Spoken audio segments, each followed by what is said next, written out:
When they took you from Africa and they banned you from being called Kunta Kinte, Rasul or Muhammad. That's right. When they took us on that westerly course, then they forced us into their names. Teach.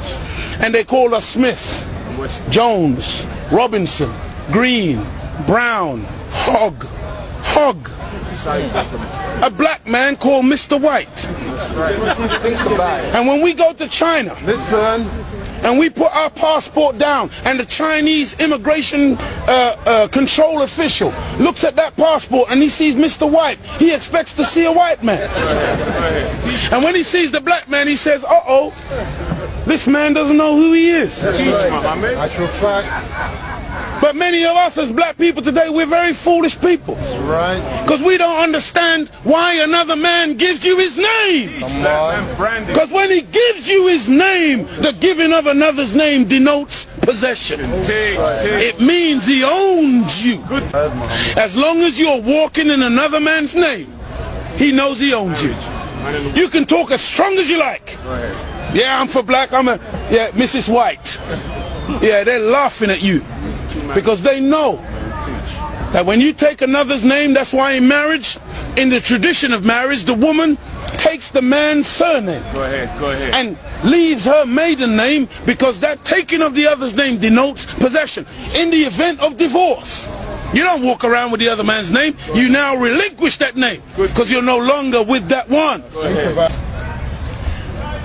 What brings about insecurity is when you have a false concept of yourself.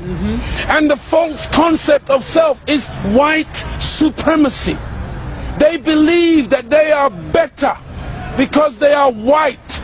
And as a result, see, when a man has that kind of silly mentality, Hitler had the silly mentality that the white man, the Aryan, is superior.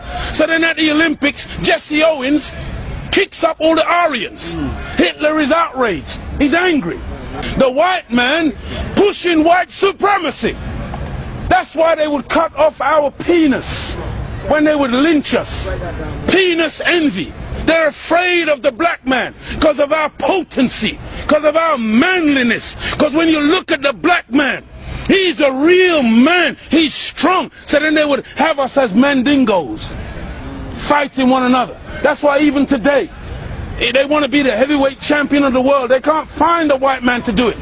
So they tried to turn a black man, Frank Bruno, into a white man.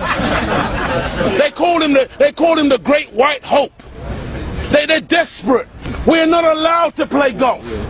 Why are we not allowed to play golf? Because we are inferior. We can't play the game. But let one black man into golf. Then all of a sudden there's a tiger in the woods. And he doesn't just play golf, he becomes the master. We're not allowed to play tennis. Let black people into tennis. We go straight to Wimbledon and win it in 1935. A black woman. Now Venus and Serena, they run out of opponents. They have to play each other. The white people cannot compete on an even playing field. They let us into athletics. You can't run like us. You let us into any field of endeavor, we dominate it. So they feel, and they become very afraid of anything that goes contrary. And so every time a black man stands up for black people, Martin Luther King, shot down.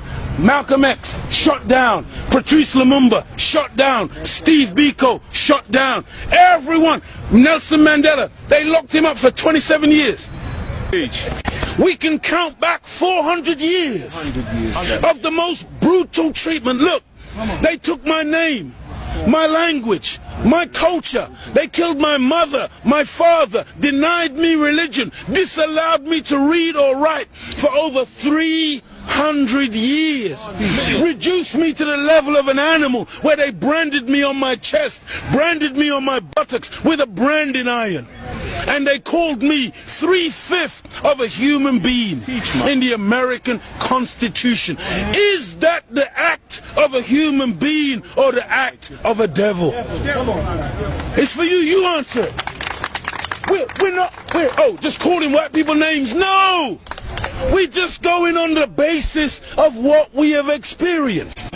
Black people were taught to hate ourselves. That's right. Even to this day, many of my people suffer from self-hatred. Teach, Muhammad. And you will see us trying to change our skin color. Teach, Muhammad. When I was born in the 50s, in Jamaica, they would take, like my nose, the mothers would sometimes take the nose and try to squash it, to hate self, that they felt that the baby was ugly if it had thick lips and broad nose and black skin.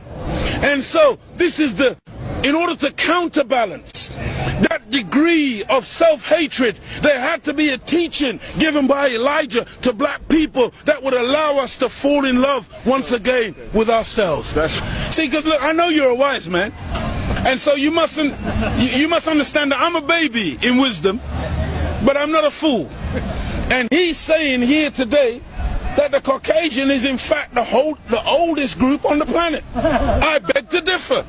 Look, one of the most famous anthropologists is Professor Leakey. And when Professor Leakey went in search of the origin of human beings and human species, he didn't stop very long in Europe. He went to Africa. And the oldest bones and the oldest human beings to this day that you call Zinjanthropus, using the Latin meaning Zin and Xanthropus, meaning a black man, that oldest man, they say, is millions of years old. You went back and found one even older than that. You called her Lucy, a black woman. Go ahead. And every sensible historian, anthropologist today agrees that the black man is the father of human beings. Even your geneticist, Mr. Mendel. Go ahead. You have Mendel's law. Go ahead. Mendel says that light eyes are recessive. Light skin is recessive. You can take the recessive, the dark skin is dominant, the dark eyes are dominant. You can take the recessive from the dominant, but you can't get the dominant from the recessive. This is Mendel's law. And so all of your scientists have proved that you can't look. Black is not even a color. That's right. Black is the mother and father of all colors. And if you want a baby, even if the woman is a white woman, the baby has to come out of the triple darkness of her womb. And this is the origin of all life. Within the black, you have the whole color spectrum. But in white, two white people laying down together, they can only produce white.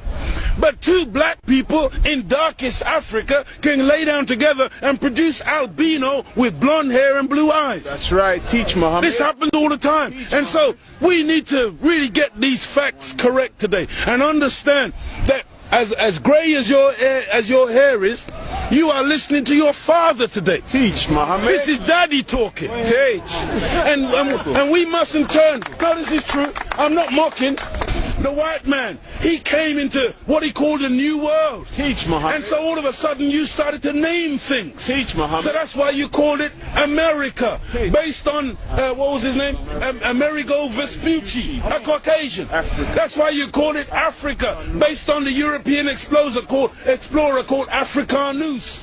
You went into America, you called it New York. That's right. Because it was new to you. New England. You called it New England. That's right. You called it New Zealand. You called it Newfoundland. Because it was new to you.